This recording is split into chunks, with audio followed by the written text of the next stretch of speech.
আসসালামু আলাইকুম, কেমন আছেন আপনারা সবাই? আমি মোহাম্মদ এনামুল ইসলাম আছি মালয়েশিয়া থেকে। আসলে আজকের এই ভিডিওটা মেক করা হলো মালয়েশিয়াতে। আপনারা জানেন যে এই মুহূর্তে প্রচুর পরিমাণ অবৈধ লোক আছে যাদেরকে কিনা পাসপোর্টের প্রয়োজন, পাসপোর্ট সেবাটা প্রয়োজন। এই মুহূর্তে রাইট নাও 2023 সালে যারা কলিং বিষয়ে মালয়েশিয়াতে আসছে তাদের বেশিরভাগই লোক পাসপোর্টধারী। এখন এই পাসপোর্টধারী লোকজনগুলা আপনার কোম্পানি থেকে লাড়ি দিয়েছে, কোম্পানি থেকে পালাই গেছে, আইসিলো সাপ্লাই কোম্পানিতে কাজ দিতে পারে না, অন্য জায়গায় চলে গেছে। এখন হলো তাদের পাসপোর্ট সেবাটা খুব প্রয়োজন, জরুরিভাবে প্রয়োজন, মানে এক সময় 100 প্রয়োজন। আসলে কীভাবে বোঝাবো, আসলে বোঝানোর কোনো ভাষা নাই। এই কারণে আজকের এই ভিডিওটা আমি মেক করার মেন কারণ, আজকের এই ভিডিওটা আপনারা শেয়ার করে দেবেন সবার মাঝে, যাতে আমাদের বাংলাদেশের মন্ত্রী পর্যন্ত পৌঁছে যায়। মালয়েশিয়াতে সব ধরনের সেবা প্রস্তুত করে রাখছে মালয়েশিয়াতে অবস্থানরত বাংলাদেশ হাই কমিশন। কিন্তু বাংলাদেশ হাই কমিশন সব ধরনের সেবা দেওয়ার পরেও কেন যে পাসপোর্ট সেবাটা চালু করতেছে না তাড়াতাড়ি, এটাই আমার বুঝে আসে না। আরেকটা বিষয় আছে বাংলাদেশের আমার সবচেয়ে বেশি খারাপ লাগে, সেটা হলো যে আপনার মারামারি শেষ, তারপরে পুলিশ আসে। হ্যাঁ, পুলিশ আসে কয়েকে ধরে নিয়ে যাও। আসলে ব্যাপারটা হলো মারামারি যদি প্রথমতেই পুলিশ আসে তাহলে কিন্তু মারামারি হয় না। ব্যাপারটা হলো বাংলা সিনেমার মতো হয়ে গেছে জীবনটা, মানে মারামারি শেষ তারপরে পুলিশ আসে। এই কারণে আমি বলবো যে এমনটা যেন না হয়, কারণ মালয়েশিয়াতে যে কোনো মুহূর্তে অবৈধ অভিবাসীদের সুযোগ দিতে পারে, হ্যাঁ, তারা যাতে সুযোগটা গ্রহণ করতে পারে। এই কারণে পাসপোর্ট সেবাটা জরুরিভাবে প্রয়োজন আর কি। আমি মনে করি আজকের এই ভিডিওটা সবাই শেয়ার করবেন, যাতে সবাই, এমন কেউ যদি কেউ থাকেন আর কি, আপনারা যারা নতুন তারাও দয়া করে ভিডিওটা শেয়ার করে দেবেন।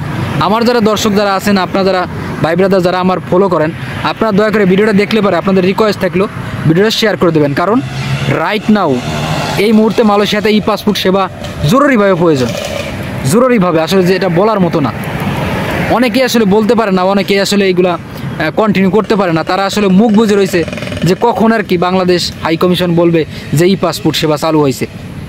পাসপোর্টের যত আনুষঙ্গিক কাজ ছিল সেইগুলো চালু হয়েছে, কল সেন্টার চালু হয়েছে, হ্যাঁ, যে জায়গা মানুষজন যাইবে সেই জায়গা চালু হয়েছে, অথবা সেই স্থানটা ভিত্তি করছে মালয়েশিয়াতে অবস্থানরত বাংলাদেশ হাই কমিশন। এখন শুধু ঘোষণার প্রয়োজন, কবে থেকে চালু হবে সেটা আমাদের চাই। হ্যাঁ, কারণ আসলে কি মেন বিষয় হলো আমরা আসলে বাংলাদেশি, আমাদের পুলিশ দেখলেই সমস্যা করে, আমাদের কাগজ থাক আর না থাক তারপরেও সমস্যা করবে। এই কারণে আমি বলবো যারা কিনা অবৈধ হয়েছে তাদের পাসপোর্ট সেবা প্রয়োজন, নতুনভাবে রিনিউ করা প্রয়োজন, অথবা হারাই গেছে পাসপোর্ট তাদের প্রয়োজন, হ্যাঁ, ভিসা করবে নতুনভাবে তাদের প্রয়োজন। এই কারণে এই দিকটা দেখতে হবে। আশা করি বুঝতে পারছেন আপনারা সবাই। আর ভিডিওটা আমি বলবো যে রিকোয়েস্ট, আপনারা ভিডিওটা শেয়ার করে দেবেন, যাতে বাংলাদেশের ঊর্ধ্বতন কর্মকর্তা তারা যেন দেখতে পারে ভিডিওটা, যে মালয়েশিয়াতে কতটা প্রয়োজন পাসপোর্ট সেবা। আশা করি বুঝতে পারছেন ব্যাপারটা। আর ভিডিওটা শেয়ার করে দেবেন, আপনাদের আমি পায়ে ধরি ভাই, শেয়ার করে দেবেন ভিডিওটা, যাতে সবাই জানতে পারে।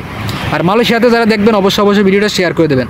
মালয়েশিয়াতে পাসপোর্ট সেবা প্রয়োজন এখন রাইট নাও, কারণ সামনে ঘোষণা আসতে পারে ভাই, আসার বেশি সময় নাই। আসলে আসলে পারে যাতে অবৈধ যারা আছে তারা যেন সেবাটা গ্রহণ করতে পারে, হ্যাঁ, তারা যেন সুযোগটা নিতে পারে। দেখা যাবে যে পাসপোর্টের কারণে অনেকেই সেবা নিতে পারবে না, অনেকেই পুলিশে ধরে নিয়ে যাবে, পরবর্তীতে ছাড়াই আনা সম্ভব না, শুধুমাত্র পাসপোর্টের কারণে, পাসপোর্টের কারণে।